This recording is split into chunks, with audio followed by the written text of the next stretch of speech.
আপনি তো পোলিং এজেন্টই পেতেন না। আপনাকে যিনি গাছে তুলেছিলেন মাননীয় ভাইপো,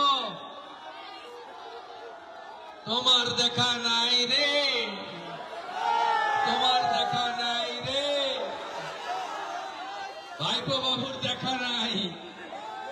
তাই পুষ্পা বলেছিল ঝুঁকেগা নেহি। পুষ্পা আজকে বলছে আমি পগার পার, আমি নির্বাচনে লড়ছি না। আপনাদের শুধু বলবো এটা তৃণমূলের কৌশল, যাতে আপনারা ভাবেন যে জিতে তো গেছি, আমি ভোটটা না দিলেও চলবে। 10 বছর পরে ভোট দেওয়ার স্বাদ পেয়েছেন। 100% ভোট চাই, 3 নম্বর বোতাম টেপা চাই।